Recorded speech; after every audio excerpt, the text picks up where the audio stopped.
Welcome to Janabheri news. ముందుగా headlines చూద్దాం.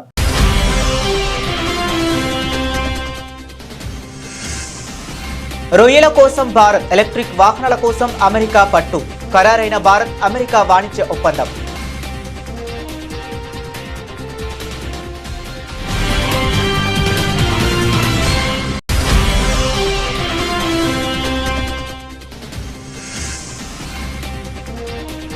అది పార్టీ హైకమాండ్ చేతిలో ఉంది.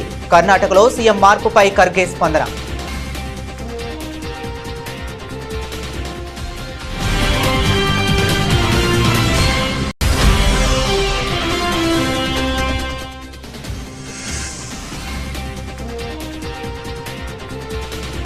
ఉత్తరాద్రి రాష్ట్రాలకు ముంచెత్తుతున్న భారీ వర్షాలు. హిమాచల్కు రెడ్ అలర్ట్.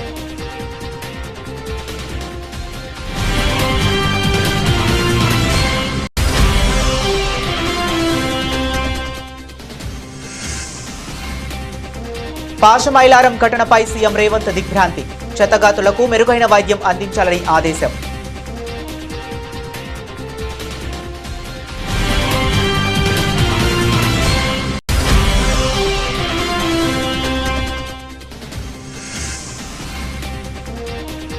అమరావతిలో క్వాంటం పార్క్, ఏపీని టెక్ హబ్ గా తీర్చిదిద్దుతామన్న సీఎం చంద్రబాబు.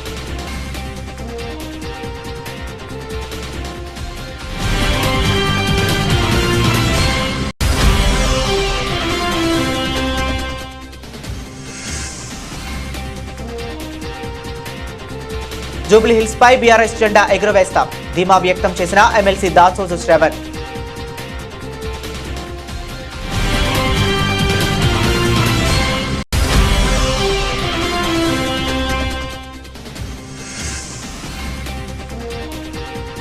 తిరుమలకు పోటెత్తిన భక్తులు.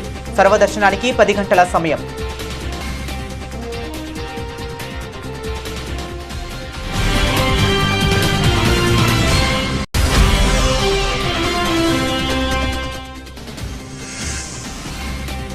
జవహర్ నగర్ లో ఇళ్ల కూల్చివేతలపై ఎంపీ ఈటెల రాజేందర్ ఆగ్రహం. రేవంత్ రెడ్డి ప్రభుత్వం పేదల జీవితాలతో ఆడుకుంటుందని తీవ్ర విమర్శలు.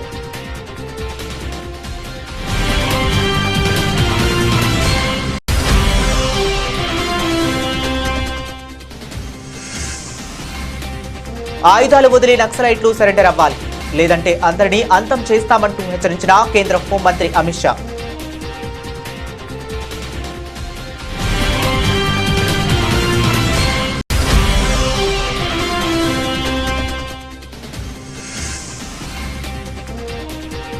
నష్టాలతో దేశీయ సూచీలు ప్రారంభం. ప్రస్తుతం నష్టాల్లో కొనసాగుతున్న సెన్సెక్స్, నిఫ్టీ.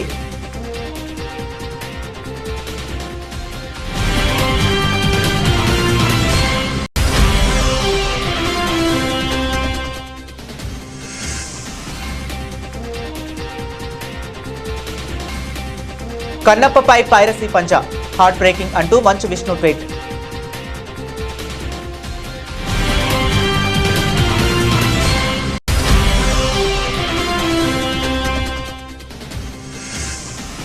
ఇంగ్లాండ్తో తొలి టెస్టులో భారత్ ఓటమిపై స్పందించిన మాజీ కోచ్ గ్రెగ్ చావెల్ ఫీల్డింగ్ కాదు, బౌలింగ్ వైఫల్యమే ఓటమికి అసలు కారణమని విశ్లేషణ.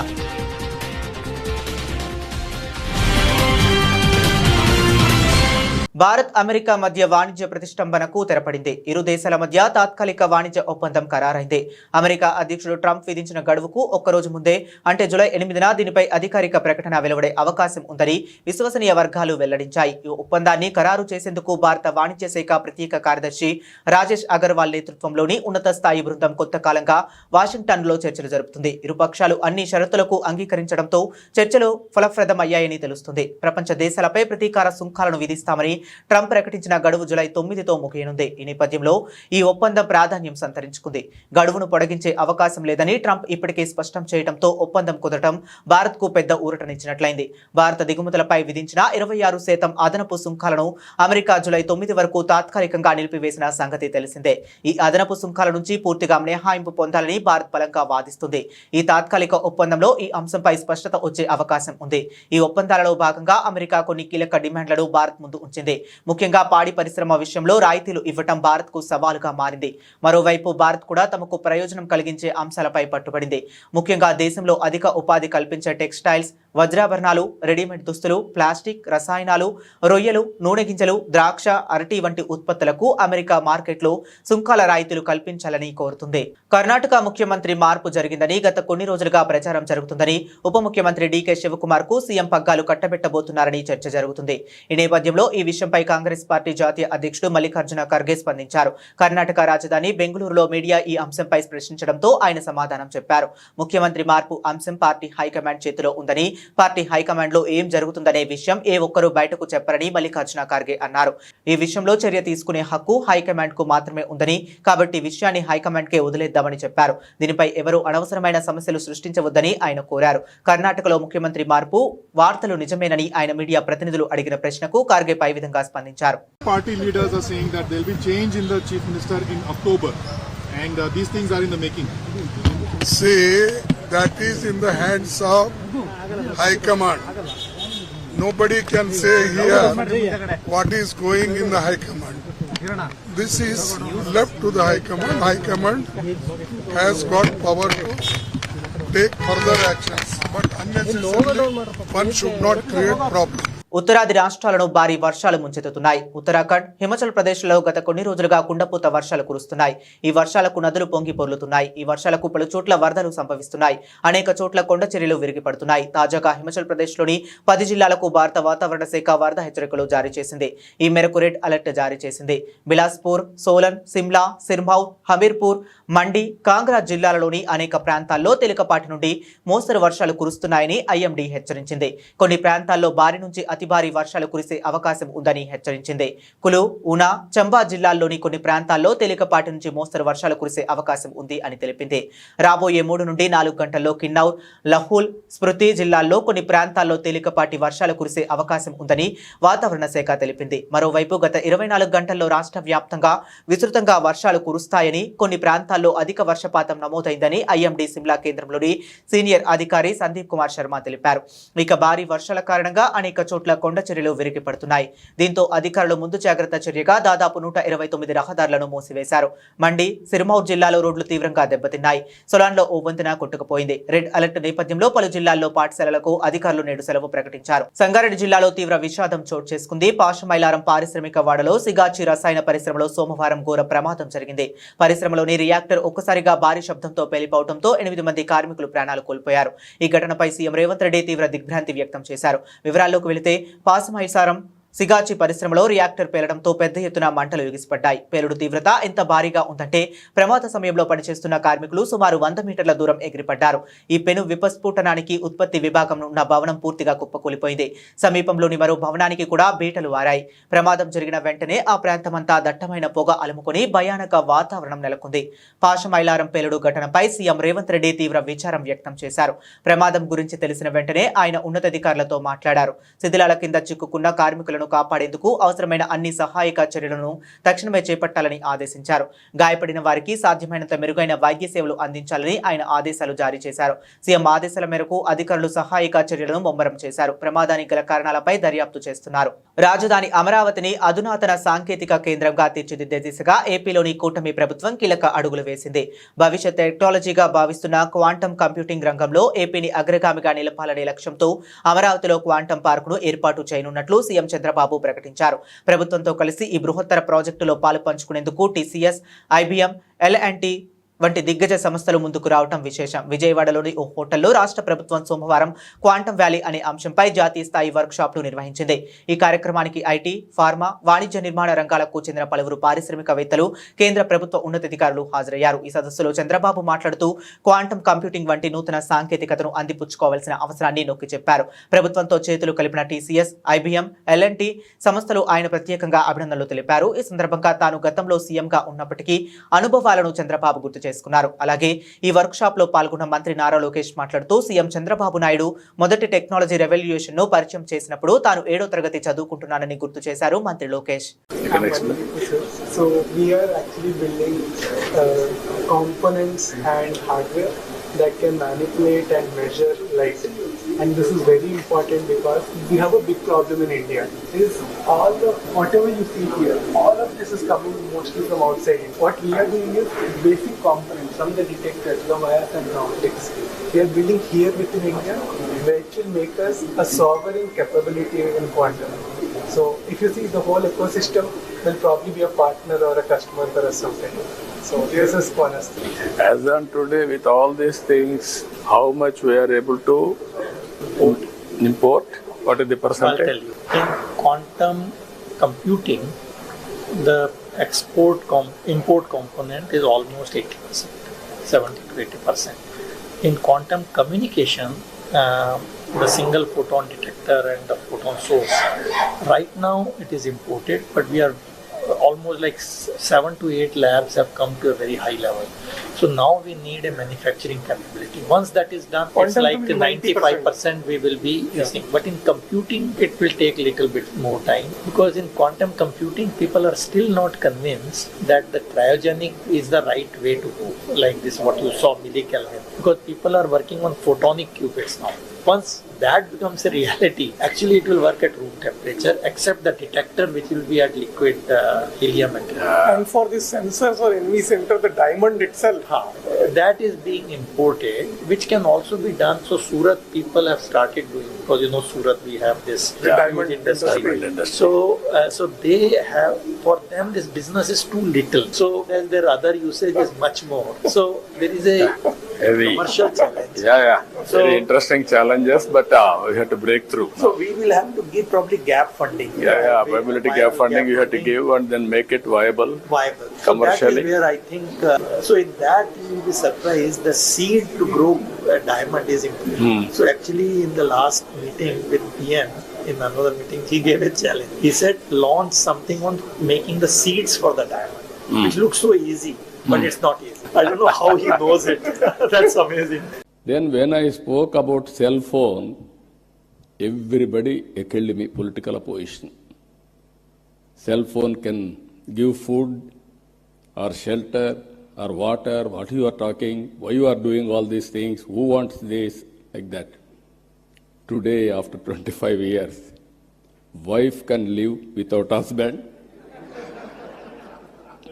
husband can live without wife, both cannot live without cell phone.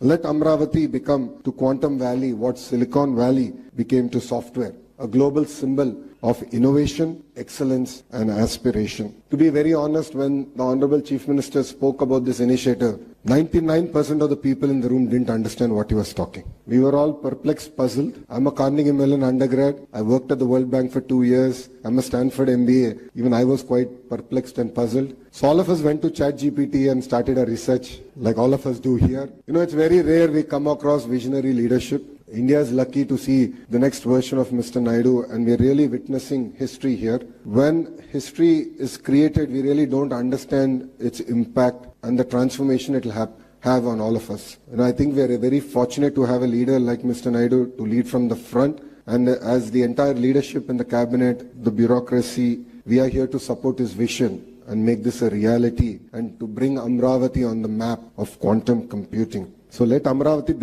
let us together script India's next technological chapter, quantum by design and quantum by resolve. I'd like to thank every one of you for giving me this wonderful opportunity. And I'd like to thank the Honorable Chief Minister for making me part of his journey of creating history. Honestly, I don't know who the IT Minister was in 95. I should check back and jog my memory. But honestly, being an IT Minister in his cabinet this time around, I think the kind of energy, excitement that he's been able to create. And I'd like to thank the entire national leadership here for their support in this journey. Thank you very much and Jai Hind. ఉప ఎన్నికల్లో జూబ్లీహిల్స్ నియోజకవర్గంపై గులాబీ జెండా ఎగరవేస్తామని MLC Dasoju Shravan అన్నారు.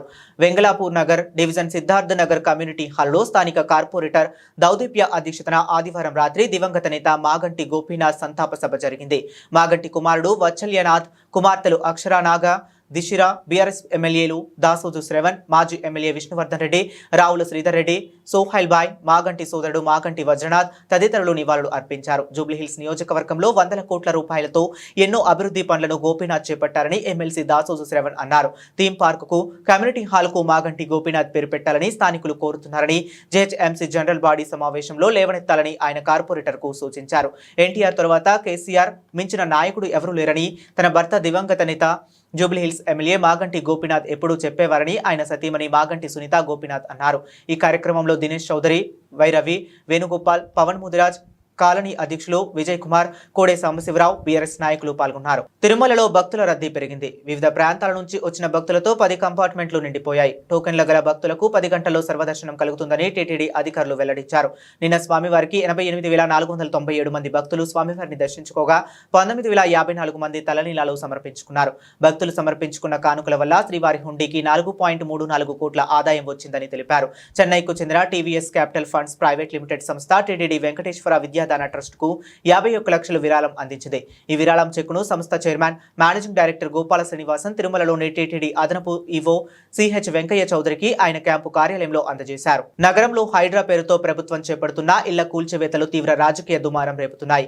ఈ కూల్చివేతలపై Malkajgiri MP BJP నేత ఈటెల రాజేందర్ ఈ రోజు రేవంత్ రెడ్డి ప్రభుత్వంపై తీవ్ర స్థాయిలో విరుచుకుపడ్డారు. జవహర్ నగర్ లో పర్యటించిన ఆయన పేద ప్రజల ఇళ్లను కూల్చివేయడంపై తీవ్ర ఆగ్రహం వ్యక్తం చేశారు. ప్రభుత్వ తీరును నిరసిస్తూ ఘాటైన వ్యాఖ్యలు చేశారు. జవహర్ నగర్ లో బాధితులతో మాట్లాడిన అనంతరం ఈటెల మీడియాతో మాట్లాడుతూ 30-60 గజాల స్థలంలో ఇల్లు కట్టుకునేవాడు ధనవంతుడా లేక నిరుపేదవాడా ప్రభుత్వానికి కనిపించడం లేదా అని ప్రశ్నించారు. చిన్న స్థలాల్లో గూడు కట్టుకుంటున్న వారిపై మీ ప్రతాపం చూపించడం సిగ్గుచేటు. మూర్ఖులారా, మీకు కళ్ళు కనబడటం లేదా అంటూ ప్రభుత్వంపై మండిపడ్డారు. పేదల బ్రతుకుల్లో మట్టి కొట్టడం ద్వారా ప్రభుత్వానికి ఏం లభిస్తుందని ఆయన నిలదీశారు. ఈ సందర్భంగా కాంగ్రెస్ నేతలపై ఈటెల సంచలన ఆరోపణలు చేశారు. బంజారా హిల్స్ వంటి ఖరీదైన ప్రాంతాల్లో ఎకరాకు 50 కోట్ల నుండి 100 కోట్ల విలువ చేసే భూములను కాంగ్రెస్ నాయకులు కబ్జా చేశారని ఆయన ఆరోపించారు. ఆ అక్రమ కట్టడాలను, కబ్జాలను క్రమబద్ధీకరించేందుకు జీవో నెంబర్ 58, 59 తీసుకొచ్చారని ఆయన ధ్వజమెత్తారు. ఒకవైపు బడా నేతల కబ్జాలను కాపాడుతూ మరోవైపు పూరి గుడిసెలను కూల్చడం ఎంతవరకు సమంజసమని ప్రశ్నించారు. నేను అడుగుతా ఉన్నా, 30 గజాలలో 60 గజాలలో ఇల్లు కట్టుకుంటోడు ఉన్నోడా లేనోడా? మూర్ఖుల్లారా, కనబడతలే అని చెప్పి అడుగుతున్నా. ఇంత మా ప్రభాకర్ ఒక మాట చెప్పిండు, బంజారా హిల్స్లో ఒక్కొక్క ఎకరం 50 కోట్లు, 60 కోట్లు, 100 కోట్లు గా భూములని నీ పార్టీ నాయకులు, డబ్బున్నోళ్ళు, కలిగినోళ్ళు, ఇవాళ అధికారంలో ఉన్నోళ్ళు ఆక్రమించుకుంటే దాన్ని రెగ్యులరైజ్ చేయడానికి ఇంతకుముందు చెప్పినట్టుగా జీవో నెంబర్ 58, జీవో నెంబర్ 59లో వన్ ల్యాండ్ 6 ఎకరాలు ఉంటుంది. కానీ 20 మంది పేరిట, 30 మంది పేరిట చిన్న చిన్న బిట్లుగా చేసి వారికి రిజిస్ట్రేషన్ చేసావు కదా కొడుక. ఇవాళ ఈ 30 గజాలని 60 గజాలని ఇల్లు కొలగొట్టి వాళ్ళ బతుకులలో మట్టి కొడితే నీకు ఏమాత్రం న్యాయం అవుతుందా నా కొడుక? వాళ్ళ కన్నీళ్ళు, వాళ్ళ ఉసురు తగలదారా నా కొడుక అని చెప్పి అడుగుతా ఉన్నాయి. నక్సలైట్లు తక్షణమే హింసను వీడి లొంగిపోవాలని, జనజీవన స్రవంతిలో రావాలని కేంద్ర హోంశాఖ మంత్రి అమిత్ షా పిలుపునిచ్చారు. ఆదివాసీలు, ఇతర వర్గాలపై నక్సల్స్ హత్యాకాండకు పాల్పడుతున్నారని, ఆయుధాలు వదిలేసేంత వరకు వారితో చర్చలు ఉండబోవని స్పష్టం చేశారు. లొంగిపోతే పునరావాసం కల్పిస్తామన్నారు. దేశవ్యాప్తంగా ఇప్పటి వరకు 10,000 మంది నక్సలైట్లు లొంగిపోయారని వెల్లడించారు. 2026 మార్చిలోపు దేశంలో నక్సలిజం లేకుండా చేస్తామని ప్రకటించారు. నక్సలైట్లకు మద్దతుగా మాట్లాడేవారు బాధిత కుటుంబాల పరిస్థితిని తెలుసుకోవాలని హితవు పలికారు. గిరిజన బిడ్డలను, పోలీసులను చంపినప్పుడు వారి తరపున ఎవరూ మాట్లాడలేదని, కానీ ఇప్పుడు చర్చల కోసం చాలా మంది పిలుపునిస్తున్నారని దుయ్యబట్టారు. సీఎం రేవంత్ రెడ్డి తెలంగాణను నక్సలైట్ల అడ్డాగా మార్చవద్దని సూచించారు. ఆపరేషన్ సింధూర్తో పాకిస్తాన్ కు గట్టిగా బుద్ధి చెప్తామని అమిత్ షా తెలిపారు. అయితే పాకిస్తాన్ మాట రాహుల్ గాంధీ నోట వినిపిస్తుందని విమర్శించారు. मुझे बताओ निजामाबाद वालों, ये नक्सलवादियों को समाप्त करना चाहिए या नहीं करना चाहिए? जोर से बोलो, करना चाहिए या नहीं करना चाहिए? ये तेलंगाना कांग्रेस पार्टी के अध्यक्ष कहते हैं कि इनको शरण में लाओ। कौन ना बोल रहा है भाई? जिसको सरेंडर करना है करे। मैं इस मंच पर से कहता हूं, सारे लोग हथियार छोड़ दो और सरेंडर करो, मगर सरेंडर नहीं करेंगे तो हमने तय किया है 31 मार्च 2026 के पहले इस देश से नक्सलवाद को हम समाप्त कर देंगे, समाप्त। వరుసగా 3 రోజుల లాభాలు ఆర్జించిన దేశీయ స్టాక్ మార్కెట్లు ఈ వారాన్ని నష్టాలతో ప్రారంభించాయి. దేశీయ సూచీలు 9 నెలల గరిష్టానికి చేరడంతో పలుమార్లు లాభాల స్వీకరణకు దిగారు. మొదట ఫ్లాట్ గా మొదలైన సూచీలు ఆ తర్వాత నష్టాల బాట పట్టాయి. ఆసియా, పసిఫిక్ ప్రధాన మార్కెట్లు అన్ని సానుకూలంగానే కదలాడుతున్నాయి. దేశీయ సూచీల నష్టాలకు లాభాల స్వీకరణ మాత్రమే కారణంగా కనిపిస్తుంది. దీంతో ప్రస్తుతం సెన్సెక్స్, నిఫ్టీ నష్టాల్లో కొనసాగుతున్నాయి. గత శుక్రవారం ముగింపు 84,058తో పోల్చుకుంటే సోమవారం ఉదయం ఫ్లాట్ గా మొదలైన సెన్సెక్స్ ఆ తర్వాత వెంటనే నష్టాల్లోకి కూరుకుపోయింది. టెలికాం రంగాలు ప్రధానంగా నష్టాల్లో కొనసాగుతున్నాయి. ప్రస్తుతం ఉదయం 10 గంటల సమయంలో సెన్సెక్స్ 221 పాయింట్ల నష్టంతో 83,837 వద్ద కొనసాగుతుంది. మరోవైపు నిఫ్టీ కూడా సెన్సెక్స్ బాటలోనే సాగుతుంది. ప్రస్తుతానికి 58 పాయింట్ల లాభంతో 25,578 వద్ద కొనసాగుతుంది. సెన్సెక్స్ లో Bank of Baroda, Hindustan Copper, Canara Bank, Aurobindo Pharma, Federal Bank పేర్లు లాభాల్లో ఉన్నాయి. Mahanagar Gas, Hero Motor Corp, Reddy's Labs, phase industries, SBI card షేర్లు నష్టాల బాటలో కొనసాగుతున్నాయి. నిఫ్టీ మిడ్ క్యాప్ ఇండెక్స్ 104 పాయింట్ల లాభంతో ఉంది. బ్యాంక్ నిఫ్టీ 20 పాయింట్ల నష్టంతో కొనసాగుతుంది. డాలర్తో పోల్చుకుంటే రూపాయి మారకం విలువ 85.47గా ఉంది. ప్రతిష్టాత్మకంగా పాన్ ఇండియా స్థాయిలో రూపుదిద్దుకుంటున్న కన్నప్ప చిత్రంపై పైరసీ భూతం పంజా విసిరింది. ఈ చిత్రానికి సంబంధించిన వేలాది పైరసీ లింకులు ఆన్లైన్లో ప్రత్యక్షం కావడం తీవ్ర ఆందోళన కలిగిస్తుంది. ఈ పరిణామంపై కన్నప్ప చిత్ర బృందం తీవ్ర ఆవేదన వ్యక్తం చేసింది. ఈ మేరకు hero Manchu Vishnu heart breaking X అంటూ ఎక్స్ వేదికగా ట్వీట్ చేశారు. ఇప్పటి వరకు 30,000కు పైగా పైరసీ లింకులను గుర్తించి తొలగించినట్లు వెల్లడించారు. మా కన్నప్ప సినిమా పైరసీకి గురవుతుంది. ఇది చాలా బాధాకరం. ఇప్పటికే 30,000 పైచులుక పైరసీ లింకులను తొలగించాం. పైరసీ అనేది ముమ్మాటికి దొంగతనమే. మన పిల్లలకు దొంగతనం చేయమని నేర్పించాం కదా. పైరసీ కంటెంట్ చూడటం కూడా అలాంటిదే. దయచేసి దీనిని ప్రోత్సహించకండి. సరైన మార్గంలో సినిమాకు మద్దతు ఇవ్వండి అని విష్ణు విజ్ఞప్తి చేశారు. ఎంతో శ్రమ, పెట్టుబడితో నిర్మించే సినిమాలను పైరసీ రూపంలో దెబ్బతీయటం దారుణమని ఆయన పేర్కొన్నారు. సినిమా పరిశ్రమను తీవ్రంగా నష్టపరిచే పైరసీని కట్టేందుకు ప్రేక్షకుల సహకారం ఎంతగానో అవసరమని విష్ణు అభిప్రాయపడ్డారు. సినిమాను థియేటర్లలో లేదా అధికారిక ఓటీటీలో ప్లాట్ఫామ్లలో మాత్రమే చూసి తమ కష్టానికి ప్రతిఫలం అందించాలని కోరారు. ప్రపంచ టెస్ట్ ఛాంపియన్షిప్ 2025-27 సైకిల్లో భాగంగా హెడింగ్లీ వేదికగా ఇంగ్లాండ్తో జరిగిన తొలి టెస్టులో టీమిండియా 5 వికెట్ల తేడాతో ఓటమి పాలవడంపై భారత్ మాజీ కోచ్ గ్రెగ్ చాహెల్ తీవ్రంగా స్పందించారు. కేవలం పేలవ ఫీల్డింగ్ వల్లే భారత్ ఓడిపోయిందన్న వాదనను ఆయన తోసిపుచ్చారు. భారత బౌలింగ్ దళంలో వైవిధ్యం లేకపోవడం, ఏకపక్షంగా జస్ప్రీత్ బుమ్రా పైనే ఆధారపడటమే పరాజయానికి ప్రధాన కారణాలని ఆయన విశ్లేషించారు. ESPN క్రిక్ ఇన్ఫోకు రాసిన తన కాల్మంలో ఆయన ఈ అభిప్రాయాలను వెల్లడించారు. రెండో టెస్టులో మణికట్టు స్పిన్నర్ కుల్దీప్ యాదవ్ కు జట్టులోని తీసుకురావడం అత్యవసరమని చాపెల్ గట్టిగా సూచించారు. షేన్ వార్న్ తర్వాత బహుశా అత్యుత్తమ మణికట్టు స్పిన్నర్ కుల్దీప్ యాదవ్ అని అభివర్ణించిన ఆయన కుల్దీప్ ను చేర్చడం ద్వారా భారత్ బౌలింగ్ యూనిట్ లో వైవిధ్యం పెరుగుతుందని అన్నారు. బౌలింగ్ మార్పు జరిగినప్పుడు వికెట్లు ఎందుకు పడతాయంటే దానికి ఓ కారణం ఉంది. అది బ్యాటర్ ను తిరిగి తమ వ్యూహాన్ని మార్చుకునేలా చేస్తుంది. ప్రస్తుత భారత బౌలింగ్ దళంలో కెప్టెన్ శుభమన్ గిల్ కు ఆ వెసులుబాటు లేదు అని చాపెల్ వివరించారు. అదేవిధంగా ఎడమ చేతి వాటం పేసర్ హర్షదీప్ సింగ్ ను జట్టులోకి తీసుకోవాలని చాపెల్ సూచించారు. ముఖ్యంగా బుమ్రాకు విశ్రాంతినిచ్చినా లేదా అతనికి మద్దతుగానైనా హర్షదీప్ ను ఆడించడం వల్ల ఇంగ్లాండ్ బ్యాటింగ్ లైనప్ కు కొత్త కోణంలో సవాల్ విసినట్లు అవుతుందని ఆయన అభిప్రాయపడ్డారు. బులెటిన్ ముగించే ముందు మరొకసారి హెడ్లైన్స్ చూద్దాం.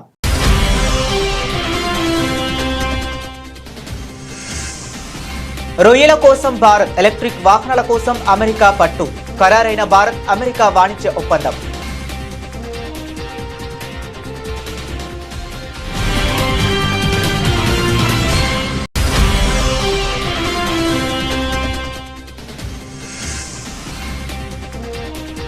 అది పార్టీ హైకమాండ్ చేతిలో ఉంది. కర్ణాటకలో సీఎం మార్పుపై ఖర్గే స్పందన.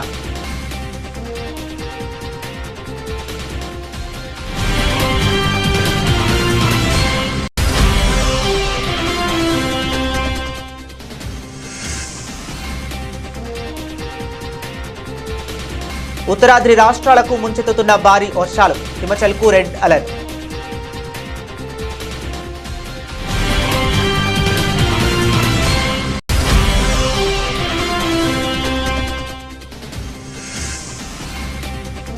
పాశమైలారం ఘటనపై సీఎం రేవంత్ దిగ్భ్రాంతి. క్షతగాతులకు మెరుగైన వైద్యం అందించాలని ఆదేశం.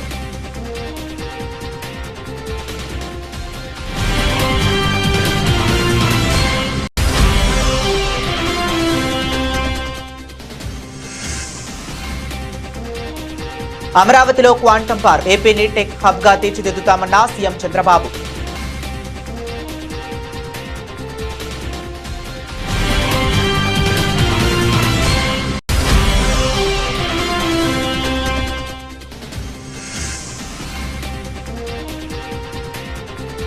జూబ్లీ హిల్స్ పై బీఆర్ఎస్ జెండా ఎగురవేస్తాం ధీమా వ్యక్తం చేసిన ఎమ్మెల్సీ దాసోజు శ్రవణ్.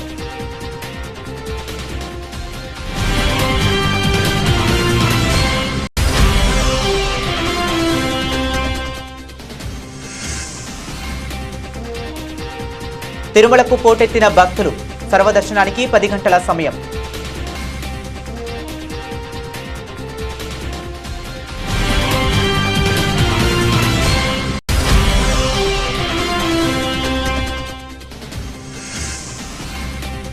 జవహర్ నగర్ లో ఇళ్ల కూల్చివేతలపై ఎంపీ ఈటెల రాజేందర్ ఆగ్రహం. రేవంత్ రెడ్డి ప్రభుత్వం పేదల జీవితాలతో ఆడుకుంటుందని తీవ్ర విమర్శలు.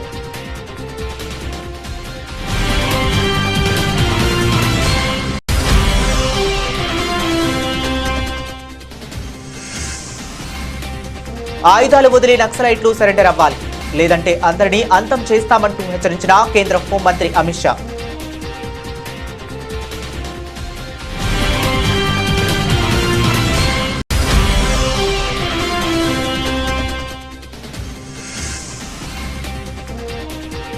నష్టాలతో దేశీయ సూచీలు ప్రారంభం. ప్రస్తుతం నష్టాల్లో కొనసాగుతున్న సెన్సెక్స్, నిఫ్టీ.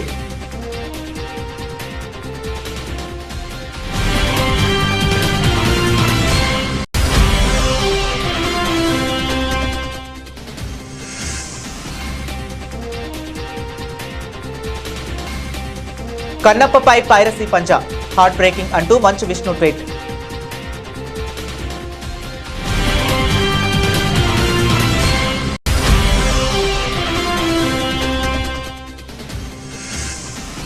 ఇంగ్లాండ్తో తొలి టెస్టులో భారత్ ఓటమిపై స్పందించిన మాజీ కోచ్ గ్రెగ్ చావెల్ ఫీల్డింగ్ కాదు, బౌలింగ్ వైఫల్యమే ఓటమికి అసలు కారణమని విశ్లేషణ.